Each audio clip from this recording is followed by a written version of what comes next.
Hi, ನಾನು C Akshata Udupa. Grow Kannada ಚಾನೆಲ್ಗೆ ನಿಮಗೆಲ್ಲರಿಗೂ ಸ್ವಾಗತ. ನಿಮಗೆಲ್ಲ ಗೊತ್ತಿರ್ಬೋದು, price is a king of the stock market. Price movement ಮೇಲೆ ನಮ್ಮ ಟ್ರೇಡ್ ಸಕ್ಸಸ್ಫುಲ್ ಆಗಿದೆಯೋ ಇಲ್ವೋ ಅನ್ನೋದು ಡಿಪೆಂಡ್ ಆಗುತ್ತೆ. ಸೊ ನಾವು ಪ್ರೈಸ್ ಹಾಗೂ ವಾಲ್ಯೂಮನ್ನು ತಗೊಂಡು ಟ್ರೇಡ್ ಮಾಡೋದಕ್ಕೆ ಸಾಧ್ಯ ಇದೆಯಾ? ಖಂಡಿತ ಹೌದು.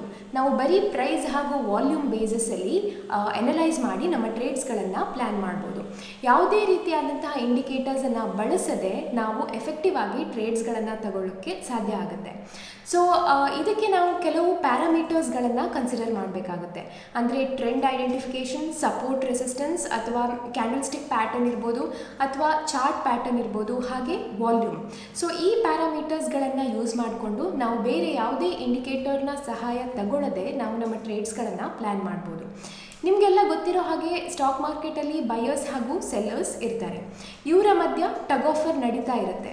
ಸೊ ಇದನ್ನು ನೋಡಿಕೊಂಡು ನಾವು ಪ್ರೈಸಿನ ಮೂವ್ಮೆಂಟನ್ನು ಪ್ರೆಡಿಕ್ಟ್ ಮಾಡಿ, ನಾನು ಈಗಲೇ ಹೇಳಿದಂತಹ ಪ್ಯಾರಾಮೀಟರ್ಸ್ಗಳನ್ನು ಕೂಡ ಕನ್ಸಿಡರ್ ಮಾಡಿ ಎಫೆಕ್ಟಿವ್ ಆಗಿ ನಾವು ಟ್ರೇಡ್ಸ್ಗಳನ್ನು ಪ್ಲ್ಯಾನ್ ಮಾಡ್ಬೋದು. ಸೊ ಇದಕ್ಕೆ ನಾವು ಪ್ರೈಸ್ ಆ್ಯಕ್ಷನ್ ಅಂತ ಕರಿತೇವೆ. ಪ್ರೈಸ್ ಆ್ಯಕ್ಷನ್ ಬೇಸಿಸ್ ಮೇಲೆ ಟ್ರೇಡ್ಸ್ಗಳನ್ನು ತಗೊಳ್ಳಿಕ್ಕೆ ಸಾಧ್ಯ ಆಗುತ್ತೆ. ಆ್ಯಕ್ಚುಲಿ ಸಕ್ಸಸ್ಫುಲ್ ಟ್ರೇಡರ್ಸ್ ಬರೀ ಪ್ರೈಸ್ ಆ್ಯಕ್ಷನನ್ನು ಯೂಸ್ ಮಾಡಿಕೊಂಡೇ ಒಳ್ಳೆ ಟ್ರೇಡ್ಸ್ಗಳನ್ನು ತಗೊಂಡು ಸಕ್ಸೀಡ್ ಆಗಿದ್ದಾರೆ. ಸೊ ಇವತ್ತಿನ ವಿಡಿಯೋದಲ್ಲಿ ನಾವು ಯಾವುದೇ ಇಂಡಿಕೇಟರ್ಸನ್ನು ಬಳಸದೆ ಪ್ರೈಸ್ ಆ್ಯಕ್ಷನ್ ಬೇಸಿಸ್ ಮೇಲೆ ಯಾವ ಥರ ಟ್ರೇಡ್ ತಗೊಳ್ಬೋದು ಅನ್ನೋದನ್ನು ನೋಡೋಣ. ಇದಕ್ಕೂ ಮೊದಲು ನೀವು ಗ್ರೋ ಕನ್ನಡ ಚಾನಲನ್ನು ಸಬ್ಸ್ಕ್ರೈಬ್ ಮಾಡಿರದೇ ಇದ್ದರೆ ದಯವಿಟ್ಟು ಸಬ್ಸ್ಕ್ರೈಬ್ ಮಾಡಿ, ಹಾಗೆ ಅಲ್ಲಿರುವ ಬೆಲ್ ಐಕಾನನ್ನು ಕ್ಲಿಕ್ ಮಾಡಿ.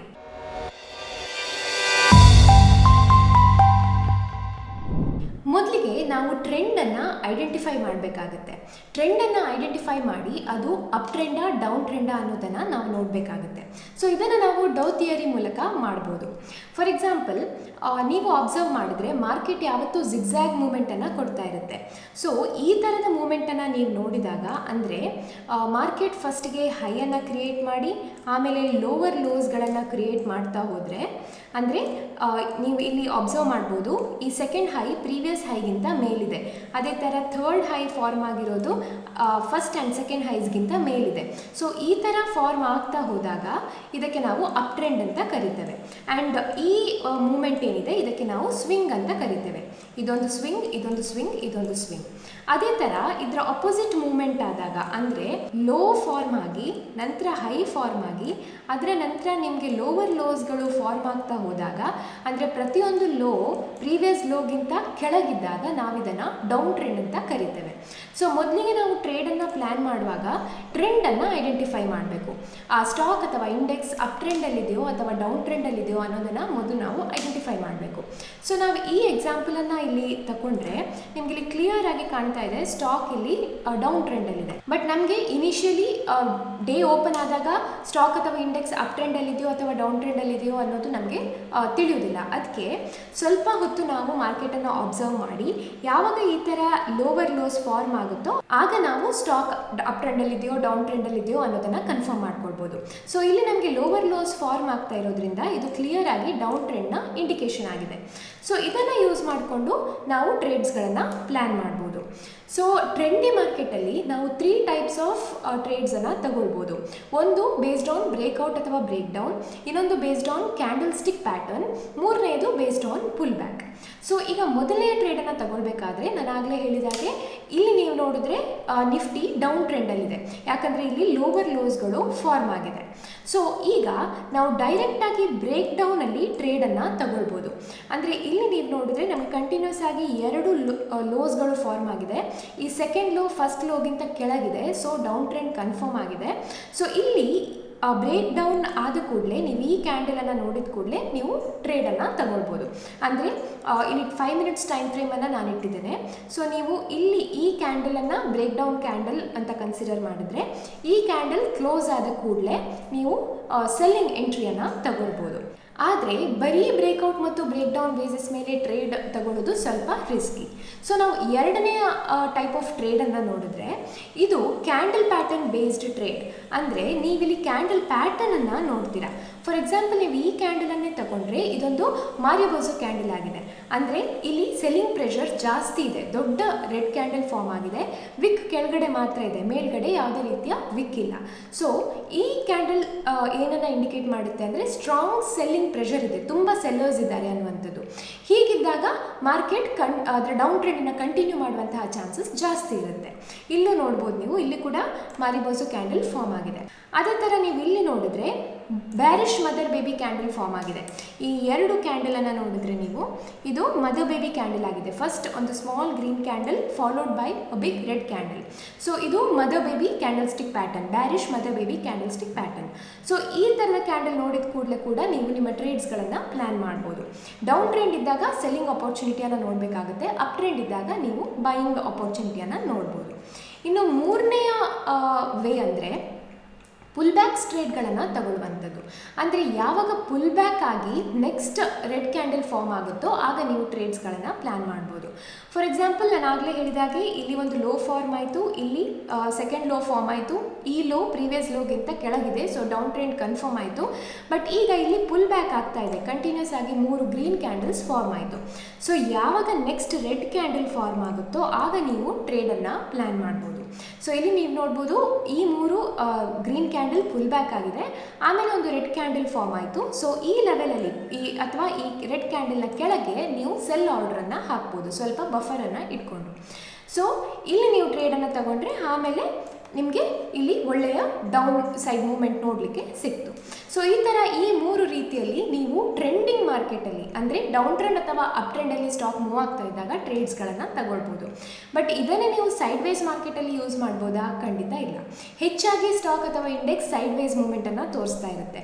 ಸೊ ಸೈಡ್ ವೇಸ್ ಮೂವ್ಮೆಂಟಲ್ಲಿ ಕೂಡ ನಾವು ಹಣವನ್ನು ಮಾಡೋದಕ್ಕೆ ಸಾಧ್ಯ ಆಗುತ್ತೆ. ಅದು ಹೇಗೆ ಅಂತ ನೋಡೋಣ.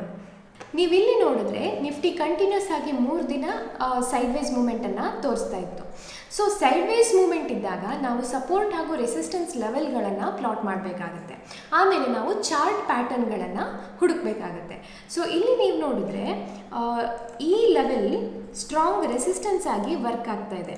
ನೀವಿಲ್ಲಿ ನೋಡ್ಬೋದು, ಸ್ಟಾಕ್ ನಿಫ್ಟಿ ಕಂಟಿನ್ಯೂಸ್ ಆಗಿ 2 ಸಲ ಈ ಲೆವೆಲಲ್ಲಿ ರಿವರ್ಸ್ ಆಗಿದೆ. ಸೊ ಇದು ನಾವು ಸ್ಟ್ರಾಂಗ್ ರೆಸಿಸ್ಟೆನ್ಸ್ ಲೆವೆಲ್ ಆಗಿ ಕನ್ಸಿಡರ್ ಮಾಡ್ಬೋದು. ನೆಕ್ಸ್ಟ್ ಕೆಳಗಡೆ ನಾವು ಸಪೋರ್ಟ್ ಲೆವೆಲನ್ನು ನೋಡಿದ್ರೆ ಆಲ್ಮೋಸ್ಟ್ ಈ ಲೆವೆಲಲ್ಲಿ ನಿಫ್ಟಿ ಸಪೋರ್ಟನ್ನು ತಗೊಂಡಿದೆ. ನಾವು ಈ ಟ್ರೇಡಿಂಗ್ ಡೇಯಲ್ಲಿದ್ದೇವೆ ಅಂತ ಎಸ್ಯೂಮ್ ಮಾಡಿದರೆ, ಅಂದರೆ 18 ಸೆಪ್ಟೆಂಬರ್, ನೀವು ಈ ಥರ ಲೆವೆಲ್ ಹಾಕಿದಾಗ ನಿಮಗೆ ಸ್ಟ್ರಾಂಗ್ ರೆಸಿಸ್ಟೆನ್ಸ್ ಹಾಗೂ ಸಪೋರ್ಟ್ ಲೆವೆಲ್ ಯಾವುದು ಅಂತ ಸಿಗುತ್ತೆ. ಸೊ ನಿಫ್ಟಿ ಯಾವಾಗ ಈ ಲೆವೆಲಿಗೆ ಬರುತ್ತೋ ಅಲ್ಲಿಂದ ಅದು ಬೌನ್ಸ್ ಬ್ಯಾಕ್ ಆಗುವಂತಹ ಚಾನ್ಸಸ್ ಜಾಸ್ತಿ ಇರುತ್ತೆ. ಸೊ ನಾವು ನಮ್ಮ ಟ್ರೇಡ್ಸ್ಗಳನ್ನು ಈ ಲೆವೆಲಲ್ಲಿ ಪ್ಲ್ಯಾನ್ ಮಾಡ್ಬೋದು, ಸೆಲ್ ಎಂಟ್ರಿಯನ್ನು. ಅದೇ ಥರ ಇಲ್ಲಿ ಈ ಲೆವೆಲ್ ಸ್ಟ್ರಾಂಗ್ ಸಪೋರ್ಟ್ ಲೆವೆಲ್ ಆಗಿ ವರ್ಕ್ ಮಾಡಿರೋದ್ರಿಂದ ನೆಕ್ಸ್ಟ್ ಟೈಮ್ ನಿಫ್ಟಿ ಈ ಲೆವೆಲಿಗೆ ಬಂದಾಗ ನೀವು ಬೈ ಎಂಟ್ರಿಯನ್ನು ಪ್ಲ್ಯಾನ್ ಮಾಡ್ಬೋದು. ಸೊ ಇಲ್ಲಿ ನೀವು ಬ್ರೇಕ್ಔಟ್ ಟ್ರೇಡ್ಸ್ಗಳನ್ನು ತಗೋಬಾರ್ದು, ಯಾಕಂದರೆ ಇಲ್ಲಿ ಸ್ಟ್ರಾಂಗ್ ರೆಸಿಸ್ಟೆನ್ಸ್ ಇರೋದ್ರಿಂದ ಈ ಬ್ರೇಕ್ಔಟ್ ಫಾಲ್ಸ್ ಬ್ರೇಕ್ಔಟ್ ಅಥವಾ ಫಾಲ್ಸ್ ಬ್ರೇಕ್ ಡೌನ್ ಆಗುವಂತಹ ಚಾನ್ಸಸ್ ಜಾಸ್ತಿ ಇರುತ್ತೆ. ಸೊ ಯಾವಾಗ ಸ್ಟಾಕ್ ಅಥವಾ ಇಂಡೆಕ್ಸ್ ರೇಂಜ್ ಬೌಂಡ್ ಆಗಿರುತ್ತೋ ಆಗ ನೀವು ಸಪೋರ್ಟ್ ಹಾಗೂ ರೆಸಿಸ್ಟೆನ್ಸನ್ನು ಯೂಸ್ ಮಾಡಿಕೊಂಡೇ ಟ್ರೇಡ್ ಮಾಡಬೇಕಾಗುತ್ತೆ. ಸೊ ಈಗ ಈ ಸಪೋರ್ಟ್ ಹಾಗೂ ರೆಸಿಸ್ಟೆನ್ಸ್ ಲೈನನ್ನು ನೀವು ಡ್ರಾ ಮಾಡಿದ ಮೇಲೆ ಈ ಲೆವೆಲಲ್ಲಿ ನಿಮಗೆ ಅಂದರೆ ಈ ಸಪೋರ್ಟ್ ಅಥವಾ ರೆಸಿಸ್ಟೆನ್ಸ್ ಲೆವೆಲ್ಸಲ್ಲಿ ಟ್ರೇಡ್ ತಗೊಳ್ಳೋ ಮೊದಲು ನೀವು ಚಾರ್ಟ್ ಪ್ಯಾಟರ್ನ್ ಯಾವುದಾದ್ರೂ ಫಾರ್ಮ್ ಆಗಿದೆಯಾ ಅನ್ನೋದನ್ನು ಕೂಡ ನೋಡ್ಕೊಳ್ಬೇಕು. ಫಾರ್ ಎಕ್ಸಾಂಪಲ್ ಇಲ್ಲಿ ನೀವು ನೋಡಿದ್ರೆ ಇಲ್ಲಿ ಡಬಲ್ ಟಾಪ್ ಫಾರ್ಮ್ ಆಯಿತು. ಸೊ ಇಲ್ಲಿ ಡಬಲ್ ಟಾಪ್ ಫಾರ್ಮ್ ಆದಾಗ ಇಲ್ಲಿಂದ ನಿಫ್ಟಿ ಇಲ್ಲಿ ತನಕ ಬರುವಂತಹ ಚಾನ್ಸಸ್ ಜಾಸ್ತಿ ಇರುತ್ತೆ, ಯಾಕಂದರೆ ಒಂದು ಚಾರ್ಟ್ ಪ್ಯಾಟರ್ನ್ ಕೂಡ ಫಾರ್ಮ್ ಆಗಿದೆ, ಎರಡನೇದು ಇಲ್ಲಿ ಸ್ಟ್ರಾಂಗ್ ರೆಸಿಸ್ಟೆನ್ಸ್ ಕೂಡ ಇದೆ, ಹತ್ತಿರದಲ್ಲಿ ಸಪೋರ್ಟ್ ಕೂಡ ಇದೆ. ಸೊ ಇಲ್ಲಿ ನೀವು ನಿಮ್ಮ ಸೆಲ್ಲಿಂಗನ್ನು ಪ್ಲ್ಯಾನ್ ಮಾಡ್ಬೋದು. ಅದೇ ಥರ ಇಲ್ಲಿ ನೀವು ನೋಡಿದ್ರೆ head and shoulder pattern form ಆಗಿದೆ. So head and shoulder pattern form ಆದಾಗ ಕೂಡ ನೀವು ಈಸಿಲಿ ಟ್ರೇಡ್ಸ್ಗಳನ್ನು ಪ್ಲ್ಯಾನ್ ಮಾಡ್ಬೋದು.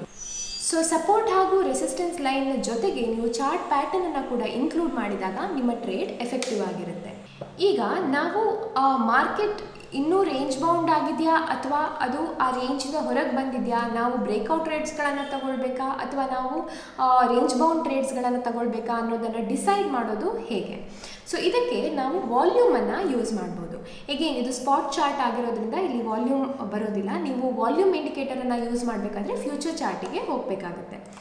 ಸೊ ನಾವಿಲ್ಲಿ ಫ್ಯೂಚರ್ ಚಾರ್ಟಿಗೆ ಹೋದರೆ ಎಗೇನ್ ನಾನು ಇಲ್ಲಿ ಈ ಸಪೋರ್ಟ್ ಹಾಗೂ ರೆಸಿಸ್ಟೆನ್ಸ್ ಲೈನನ್ನು ಪ್ಲಾಟ್ ಮಾಡ್ತೀನಿ. ಸೊ ಇಲ್ಲಿ ಫ್ಯೂಚರ್ ಚಾರ್ಟ್ ಹಾಗೂ ಸ್ಪಾಟ್ ಚಾರ್ಟಲ್ಲಿ ಸ್ವಲ್ಪ ಡಿಫ್ರೆನ್ಸ್ ಇದೆ. ಸೊ ನಾವು ಈ ಥರ ಲೈನನ್ನು ಪ್ಲಾಟ್ ಮಾಡಿಕೊಂಡು ಬ್ರೇಕ್ಔಟ್ ಅಥವಾ ಬ್ರೇಕ್ ಡೌನ್ ಆಗಿರೋದು ವ್ಯಾಲಿಡಾ ಅಲ್ವಾ ಅಂತಲೂ ನಾವು ನೋಡ್ಬೋದು. ಸೊ ಇದಕ್ಕೆ ನೀವು ವಾಲ್ಯೂಮ್ ಇಂಡಿಕೇಟರನ್ನು ಆ್ಯಡ್ ಮಾಡ್ಕೊಳ್ಬೇಕು. ಇಂಡಿಕೇಟರ್ಸಿಗೆ ಹೋಗಿ ವಾಲ್ಯೂಮ್ ಅಂತ ಟೈಪ್ ಮಾಡಿದ್ರೆ ನಿಮಗೆ ವಾಲ್ಯೂಮ್ ಇಂಡಿಕೇಟರ್ ಸಿಗುತ್ತೆ. ಸೊ ಇಲ್ಲಿ ನೀವು ನೋಡ್ಬೋದು, ಇಲ್ಲಿ ಬ್ರೇಕ್ ಡೌನ್ ಆಗಿದೆ ಈ ಕ್ಯಾಂಡಲಲ್ಲಿ. ಬಟ್ ನೀವು ಇಲ್ಲಿ ನೋಡಿದ್ರೆ ವಾಲ್ಯೂಮ್ ಜಾಸ್ತಿ ಇಲ್ಲ, ಲೋ ವಾಲ್ಯೂಮ್ ಇದೆ. ಹಾಗಾಗಿ ಇದು ಫಾಲ್ಸ್ ಬ್ರೇಕ್ ಡೌನ್ ಕೂಡ ಆಗಿರುವಂತಹ ಚಾನ್ಸಸ್ ಇರುತ್ತೆ. ಹಾಗಾಗಿ ನಾವು ಇಲ್ಲಿ ಟ್ರೇಡನ್ನು ತಗೊಳ್ಳೋದು ಅಷ್ಟು ಸೇಫ್ ಅಲ್ಲ ಅಂತ ಹೇಳ್ಬೋದು. ಬಟ್ ಇಲ್ಲಿ ನೆಕ್ಸ್ಟ್ ನೀವು ನೋಡಿದ್ರೆ ಈ ಲೆವೆಲ್ ರೆಸಿಸ್ಟೆನ್ಸ್ ಆಗಿ ವರ್ಕ್ ಆಗ್ತಾ ಇದೆ. ನಿಫ್ಟಿ ಇಲ್ಲಿ ತನಕ ಹೋಗಿ ರೆಸಿಸ್ಟೆನ್ಸನ್ನು ಫೇಸ್ ಮಾಡ್ತು, ಇಲ್ಲಿ again for the second time ರೆಸಿಸ್ಟೆನ್ಸನ್ನು ಫೇಸ್ ಮಾಡ್ತು. ಸೊ ಈಗ ನೀವು ನೋಡಿದ್ರೆ ಇಲ್ಲಿಂದ ವಾಲ್ಯೂಮ್ ಜಾಸ್ತಿ ಆಗ್ತಾ ಹೋಗಿದೆ, ಇಲ್ಲಿ ಸೆಲ್ಲರ್ಸ್ ಎಂಟ್ರಿ ಆಗಿದೆ. ಸೊ ನೀವು ಈಗ ಇಲ್ಲಿ ಶಾರ್ಟಿಂಗ್ ಆಪರ್ಚುನಿಟಿಯನ್ನು ತಗೊಳ್ಬೋದು. ಇಲ್ಲಿ ನಮಗೆ ವಾಲ್ಯೂಮ್ ಬಿಲ್ಡಪ್ ಆಗದೇ ಇರೋ ಕಾರಣ ನಾವು ಇಲ್ಲಿ ರಿಸ್ಕನ್ನು ತಗೊಳ್ತಾ ಇಲ್ಲ.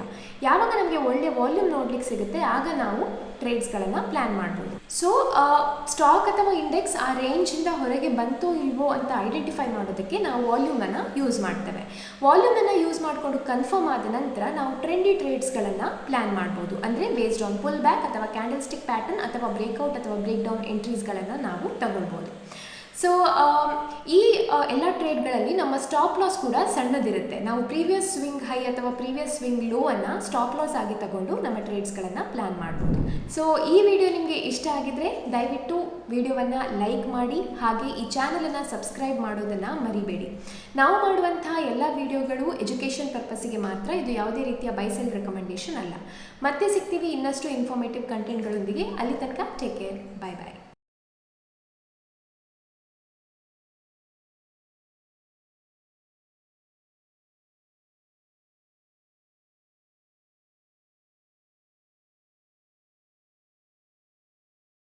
Investment in securities market are subject to market risks. Read all the related documents carefully before investing. Please read the risk disclosure documents carefully before investing in equity shares, derivatives, mutual fund, and or other instruments traded on the stock exchanges.